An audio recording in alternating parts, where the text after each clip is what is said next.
¿Sabías que el forúnculo tiene un clavo? Hola, bienvenidos a Medical Trainer. Yo soy Javier Oliva y soy especialista en cirugía general. En este video profundizaremos en el forúnculo, que es una infección común, pero que exige precisión diagnóstica y terapéutica, conocida también como un pelo enconado. Lo abordaremos desde su fisiopatología hasta los errores frecuentes en el manejo, haciendo énfasis en diagnósticos diferenciales, complicaciones y el uso de antibióticos. No te pierdas los detalles claves para su diagnóstico y tratamiento. Empecemos. La formación de esta lesión involucra la invasión bacteriana a través de microtraumas, pequeñas heridas o lesiones, seguido de una inflamación aguda o el aumento de la virulencia del estafilococo dorado o estafilococo aureus. Aclarar en este caso que son el mismo, que penetra en el aparato pilosebáceo, donde determina tres tipos de lesiones que, según la profundidad que alcance, pueden llegar a ser una foliculitis superficial profunda o el forúnculo propiamente dicho. En la foliculitis superficial, el estafilococo no pasa de la región infundibular superficial del folículo, solamente se afecta la glándula sebácea. Aparece una pequeña pústula centrada por un pelo que no se desprende por la ligera tracción, pues la infección no ha alcanzado el bulbo del folículo piloso. En la foliculitis profunda, el germen llega al fondo del folículo y aparece también la pequeña pústula centrada por el pelo y con una ligera elevación y dolorosa, y es capaz de desprenderse el pelo con una ligera tracción. Cuando la infección afecta a todo el aparato pilosebáceo, con el folículo y el tejido conectivo perifolicular, es que estaríamos hablando de un furúnculo, donde se produce una inflamación masiva y necrotizante del aparato pilosebáceo y la dermis que lo rodea. En este video solo hablaremos del furúnculo, por ser la única afección de estas que puede llegar a requerir cirugía.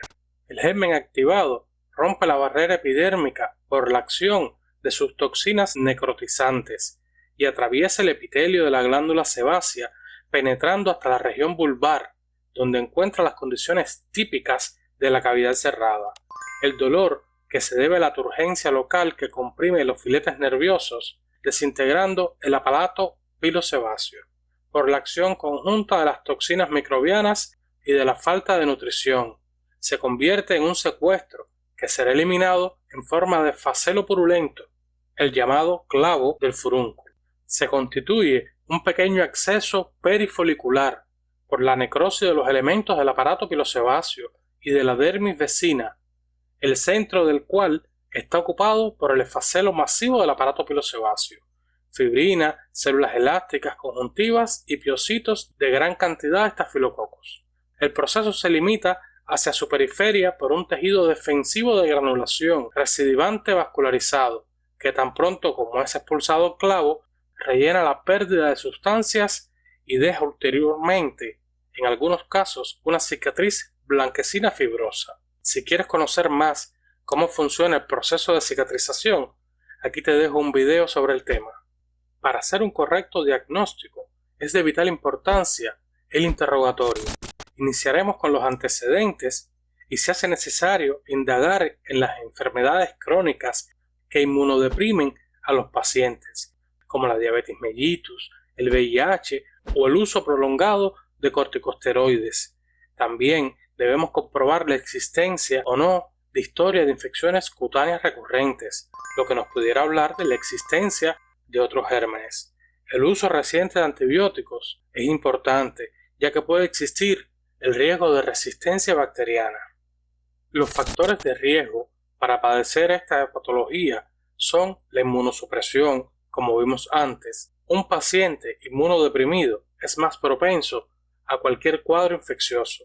Los hábitos del paciente también son importantes. Como vimos, las microlesiones de la piel permiten la entrada del germen y esto puede estar causado por el rasurado traumático, uso de ropa ajustada o el rascarse por la presencia de prurito. También los hábitos higiénicos son de gran importancia en estas patologías. La aportación crónica de gérmenes como el estafilococo aureus en fosas nasales o periné aumenta la incidencia de esta patología.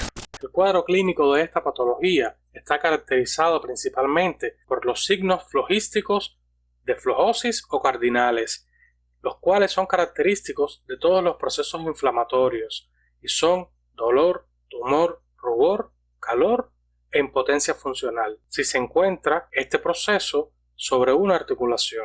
Dime en tu país cómo se conocen estos procesos. Producto de la presencia del germen, se produce una activa congestión con diapédisis y exudación que explican la coloración rojiza y la elevación del proceso, así como el dolor que se debe a la turgencia local que comprimen los filetes nerviosos. El tumor en los signos de flojosis se refiere en este caso al aumento de volumen de un área específica. El rubor se debe al cambio de la coloración del área que va de un rosa claro pasando por un rojo o violeta hasta un rojo intenso de color oscuro. El calor se debe al aumento local de la temperatura, como se produce una vasodilatación de los capilares superficiales para llevar a las células de defensa al área infectada y eliminar los residuos de la infección. Esto se traduce como un cambio de color y temperatura en el área. La impotencia funcional se debe a que toda extravasación celular y de líquido en el tejido celular subcutáneo, la cual produce el aumento de volumen, lo que dificulta o impide la movilización de la articulación por el dolor o por medios mecánicos. Todos los procesos infecciosos de partes blandas presentan los signos flogísticos, pero presentan características especiales que son las que nos ayudan a hacer el diagnóstico y poder diferenciarlo de las otras patologías.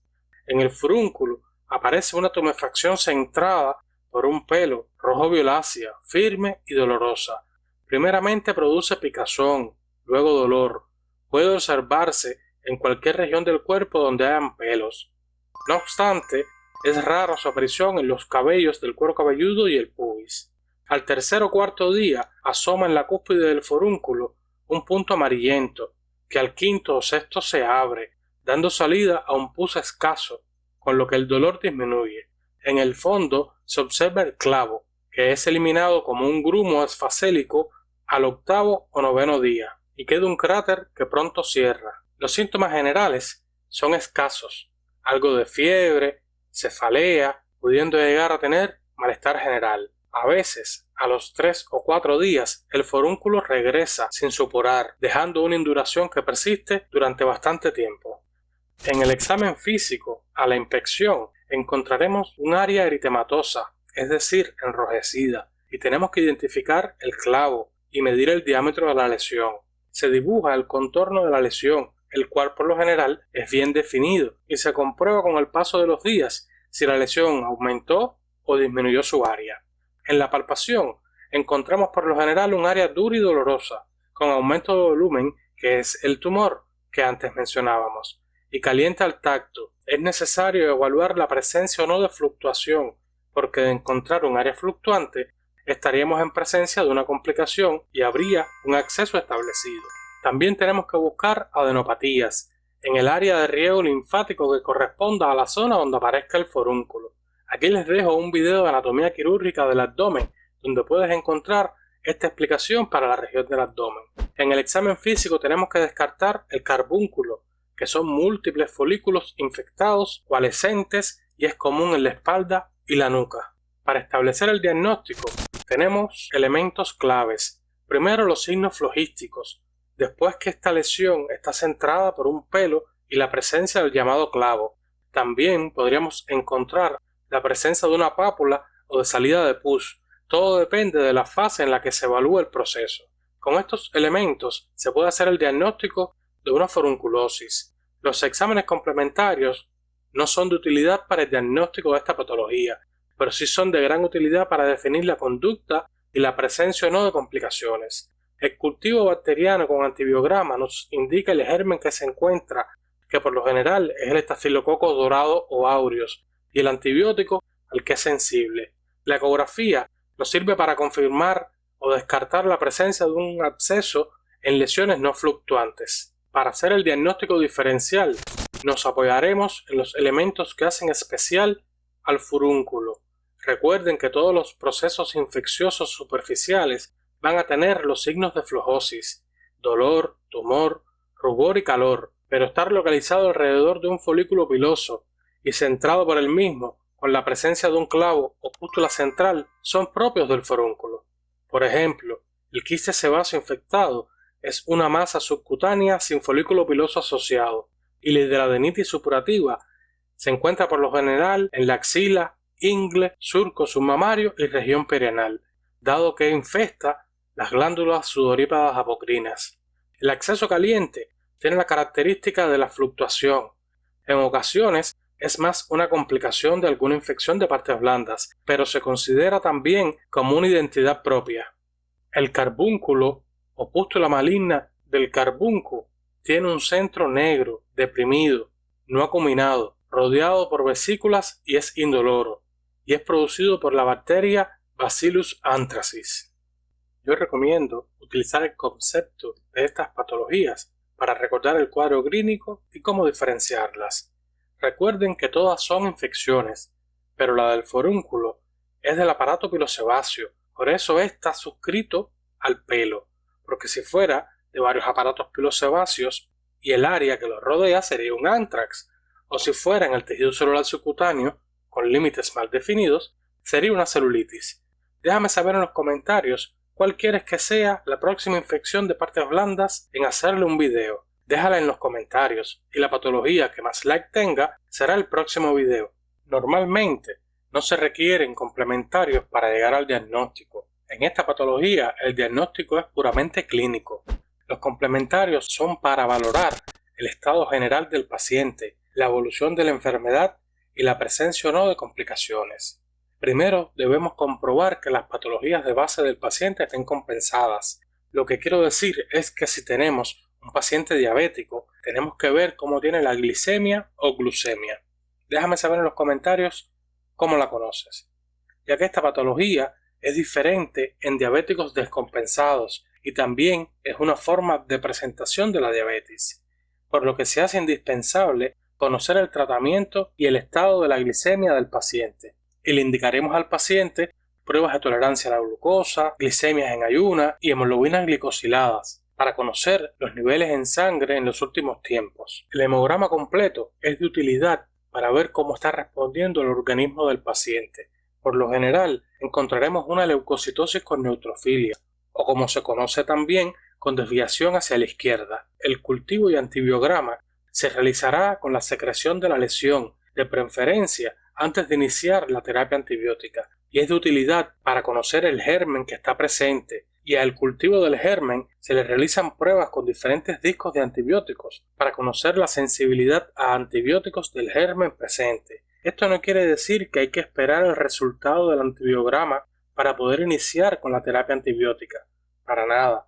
Esta patología, por lo general, es producida por el estafilococo dorado o aureus y se le coloca al paciente tratamiento empírico con las diferentes líneas de tratamiento antibiótico que estén protocolizadas en cada institución o área de salud, ya que en cada lugar existen diferentes genes epidemiológicos, es decir, que el germen por lo general es resistente a determinados antibióticos por el uso que se le dé en determinadas áreas, y conociendo esto se decide un antibiótico basándose en esa información.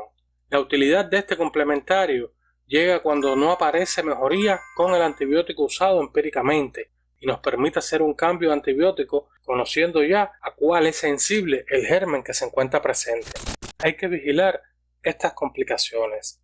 El acceso subfurunculoso por prolongación al tejido celular subcutáneo es uno de los más frecuentes. La linfangitis y adenitis aguda también son frecuentes. El adenoflemón es el que es un poco más raro en estos casos. La linfangitis se observa especialmente en los furúnculos que han sido exprimidos o no se le ha dado el reposo adecuado. La celulitis extensa es donde hay una propagación de la infección a los tejidos blandos circundantes, pudiendo llegar a presentar una bacteriemia, que es el escalón inicial de la escalera de la sepsis, donde aparecerán síntomas como la fiebre alta, taquicardia y escalofríos, y si no se controla, pueden aparecer complicaciones como la endocarditis o un trombo séptico, llegando al síndrome de respuesta inflamatoria sistémica y después de disfunción múltiple de órganos. Por suerte, estos casos no son frecuentes.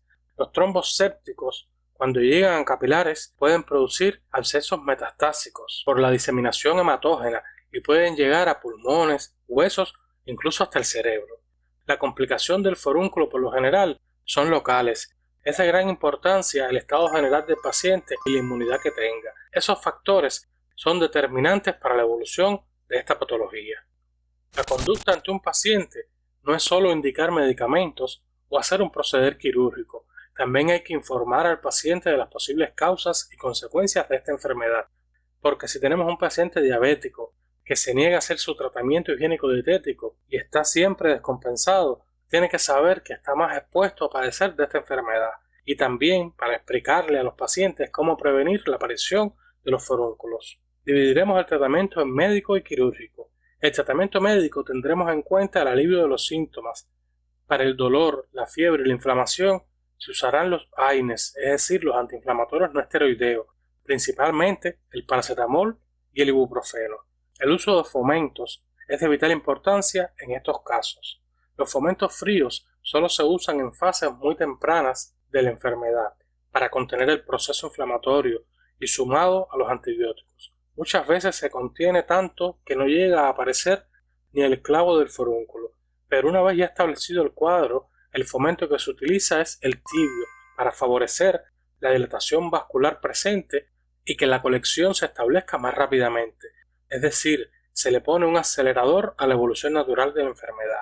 En el caso de los diabéticos, hay que modificar el tratamiento de base para compensar la glicemia, pudiendo incluso llegar a usar insulina. El tratamiento antibiótico es el pilar principal en el tratamiento médico. Como les decía, uno inicia con un tratamiento empírico en cuanto diagnostica el forúnculo y toma la muestra para el cultivo. La elección del antibiótico depende de la gravedad del cuadro clínico y del protocolo de actuación. Por lo general, la primera línea para el estafilococos sensible a la meticilina son las penicilinas. Aquí pudiéramos usar la dicloxacina, 500 miligramos vía oral cada 6 horas. En el caso de gérmenes resistentes, pudiéramos usar el trimetoprim sulfametoxazol, también conocido como sulfaprim en algunos países. Y en el caso de alergia, pudiéramos usar cefalexina, clindamicina, pudiendo llegar incluso a la vancomicina. Los antibióticos de amplio espectro no se suelen usar en estos casos, salvo raras excepciones que tengan concomitancia de gérmenes o aparezcan manifestaciones sistémicas. El tratamiento quirúrgico tiene el objetivo de evacuar el foco infeccioso. Siempre que existe un foco infeccioso, hay que evacuarlo. La incisión precoz no es aconsejable, se debe esperar a que esté el clavo formado, y si no puede salir espontáneamente, es que se decide realizar la incisión.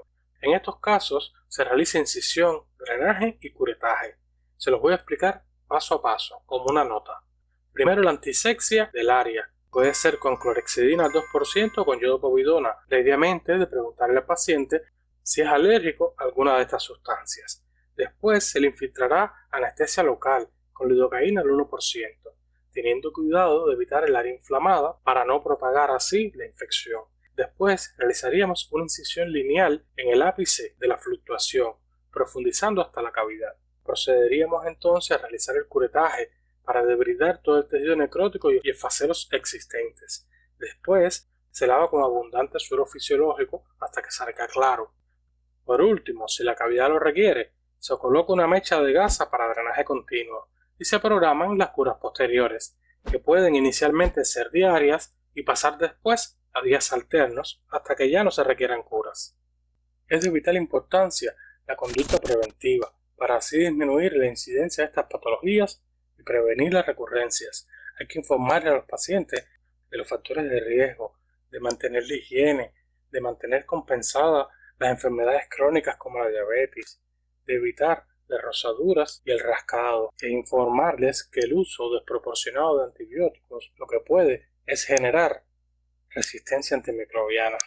Esta enfermedad puede cursar naturalmente y curar de 1 a 2 semanas, siendo un proceso autolimitado. Esto ocurriría en pacientes sanos, puede llegar incluso a hacerse crónico si no se controlan los factores de riesgo. El éxito está en el drenaje oportuno y la elección adecuada de antibióticos. Siempre consideren resistencia bacteriana y factores del huésped.